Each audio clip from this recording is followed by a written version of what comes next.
મથકના એએસઆઈ સુરેશભાઈ ચીમનભાઈ નાઓને ખાનગી રાહે મળેલ બાતમી આધારે તાતીથૈયા ખાતે સ્વામિનારાયણ ઇન્ડસ્ટ્રીઝ એસ્ટેટમાં આવેલ શિવદયા બેબ્રિજની પાછળના ભાગમાં આવેલા મહાકાળી સબમર્સિબલના ગોડાઉનમાં તપાસ કરતા ગોડાઉનમાંથી કુલ 750 પેટી ગોડાઉન બહાર ઉભેલા GJ01 KT 6049 નંબરના LP ગેસ લખેલા ટેન્કરમાંથી 350 અને ટાટા ટેમ્પો GJ21 V 5683માંથી 50 પેટી મળી કુલ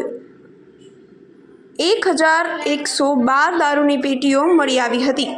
પોલીસે તમામ વાહનો અને દારૂ કબજે કરી દારૂ અને બંને વાહન મળી કુલ 71,79,200નો મુદ્દામાલ કબજે કરી આગળની કાર્યવાહી હાથ ધરી છે।